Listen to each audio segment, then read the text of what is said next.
Last November, a fisherman makes a gruesome discovery on the banks of the Tweed River in northern New South Wales. The skeletal remains of a man in a makeshift sleeping bag. Who is he? How did he get here? How did he die? There are signs that he was a homeless man. But Detective Inspector Brendan Cullen has very little to go on. This is the location where the deceased was found. I'm really glad that you've shown me, because it's not at all how I imagined it. I imagined like a small beach area where you actually may choose to sleep. You know, it's rocky. I mean, it's not at all, you know, conducive to sleeping, is it? No, not at all. Not at all. So this is why you think possibly the floodwaters have actually come down and they've been brought up onto the bank from... Floodwaters or tidal waters, Yeah. or just the natural flow of the river, so... And they could have come from anywhere? Anywhere. That's exactly right. That's exactly right. The body was found near the small town of Tombolgum, but it could have entered the river anywhere between Coolangatta and Murwillumbah, or even further upstream. We've got very little to go on. We don't know where he came from, we don't know his name, we don't know his background, his family or anything. Someone must know this man, but perhaps they're not even aware he's missing. Police have few clues. What was found with him was a sack-like bag, for want of a better word. There was a sheet inside that bag. There's some underwear. So this was what he was using as a sleeping bag? That's what we believe, yeah. So it's not your traditional sleeping bag. It's a sack that's made out of cloth or material. It looks to be maybe a cotton or a natural fibre, but it's got this unique pattern.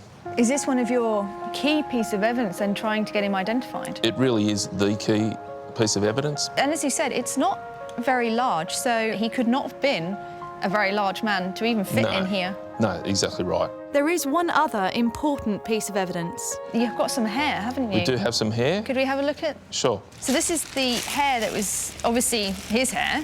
That's right. Hopefully someone will recognise this.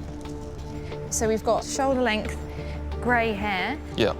a blue hairband. Did you manage to get DNA? Yes, but we haven't been able to match that with anything that's on the DNA database. OK, no fingerprints, obviously. We have some hair, DNA. What about his dental work? Was there anything interesting or unusual that might help?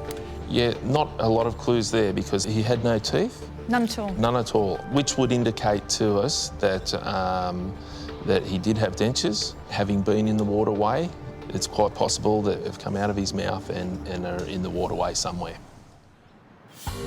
The man's remains are stored here. Until we can give him back his name, he'll be known only as John Doe.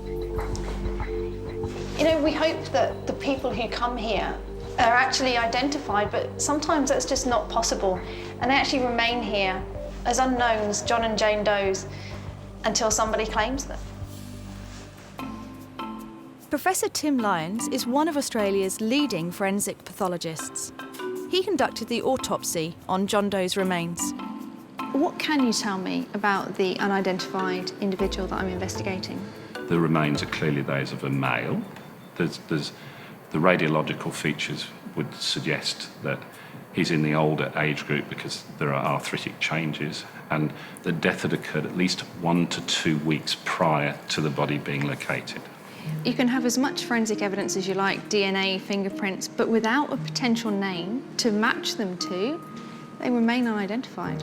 You're right. We have facilities for long-term storage, and they, in terms of the police missing persons unit, they would remain as an open investigation. It's tremendously sad that this man's whole life has been reduced to these last remaining items.